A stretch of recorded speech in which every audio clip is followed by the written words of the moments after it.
벌써 쪽파 심는 계절이 돌아왔네요. 쪽파도 백합과 작물이라 여름잠을 잡니다. 백합과 작물 중에 그래도 파는 여름을 견디지만 병충해에 약해서 겨우 맹맹만 유지합니다. 여름에 대파를 심으려면 되도록이면 굵은 것을 심어야 여름을 날 수 있습니다.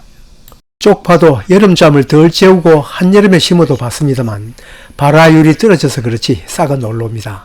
그리고 그놈도 여름 동안은 병충해에 이를 먹는 것은 사실입니다.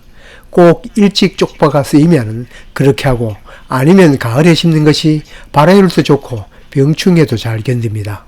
예전에는 가을 쪽파 심어놓으면 농약 안 치고 먹었는데 요즘은 그리 쉽지 않습니다. 쪽파는 종고 심어놓고 40일 지나면 일단 이용할 수 있습니다. 쪽파가 필요한 시기가 있다면 역산해서 심으면 됩니다. 선선한 바람 불고 심으려면 그래도 여름잠을 자도록 하는 것이 발화율이 높고 싹이 고르게 올라옵니다. 여름잠이 뭐냐고요? 겨울잠이 추위를 맛보이는 것이라면 여름잠은 더위를 맛보이는 것입니다. 30도 전후의 온도가 높은 곳에 양파 자루에 담아 매달아 놓으면 됩니다.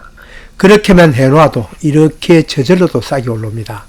이렇게 싹이 올라오면 싹이 부러지면 어떡하나 걱정되겠지만 백합과 작물은 생장점이 저 밑에 있어 위가 잘려도 상관없습니다.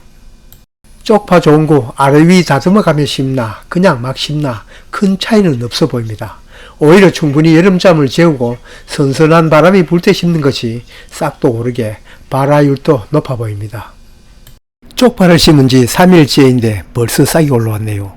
싹이 일찍 올라온 것은 싹이란 종구를 심은 까닭이지만 이렇게 고루 모든 것이 올라온 것은 충분히 여름잠을 잤기 때문입니다. 심을 때는 큰 건 2개, 작은 건 3개 심었는데 빠짐없이 나온 것 같습니다. 그런데 싹의 개수가 더 많냐고요? 모르고 더 넣을 것도 간혹 있겠지만 한 종구 속에 싹이 여러 개 들어있을 수도 있습니다. 앞으로도 분노는 엄청합니다.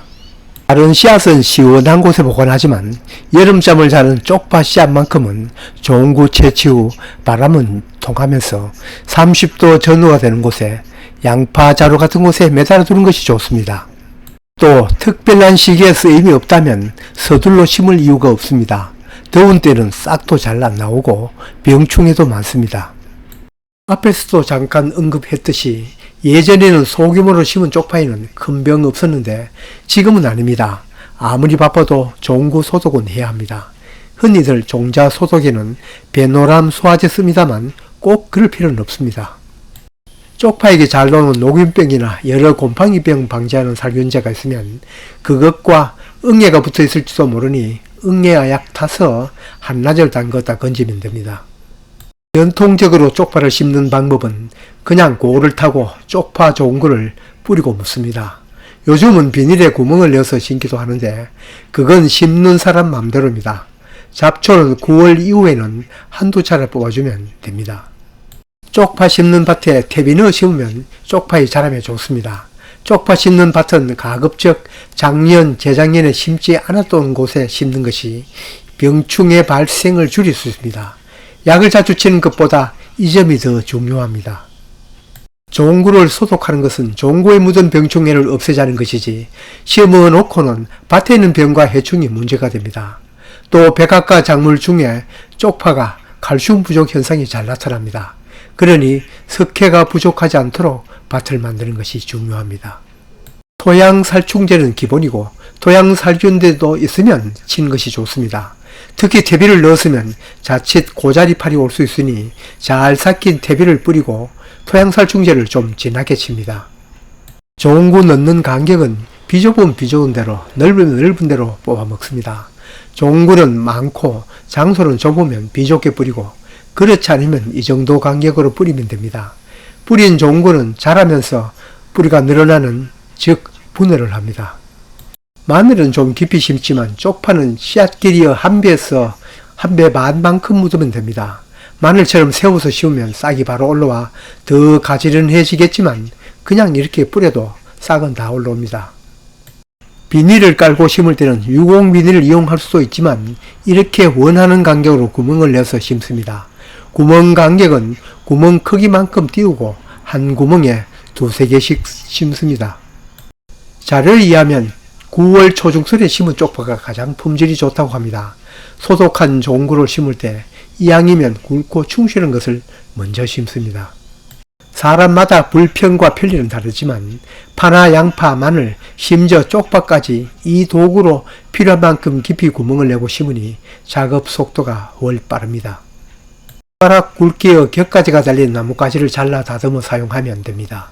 한번 써보고 편리하다 싶으면 보관해 두었다가 마늘, 양파 심을 때도 이용하면 좋습니다. 종구를 다 심었으면 종구 소독하는 물은 다른 데 버리지 말고 물 뿌리게 담아 관주를 해줍니다. 밭에 충분히 석회 성분이 있더라도 수분이 부족해지면 결핍 현상이 발현될 수 있습니다. 칼슘 결핍증은 잎끝이 노랗게 또 하얗게 변하는데 병과 다른 점은 검은 반점이 없다는 점입니다. 칼슘 비료를 옆면 시비해주면 좋은데 혹 질산칼슘이 있다면 가장 효과가 있을 것입니다. 이런 영양 결핍 외에도 녹균병, 입마른병, 균역병, 재핏곰팡이병 등 병해와 앞에서 언급한 고자리파리나 파밤나방, 파굴파리 등 해충도 만만치 않습니다.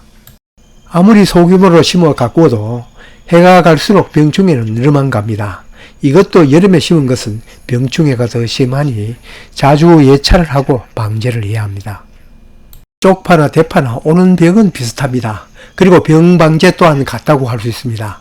대파나 쪽파, 화학농약이든 친환경 농약이든 살포를 할 때 그냥 뿌리면 잎에 잘 묻지 않습니다. 굴러 그냥 떨어집니다.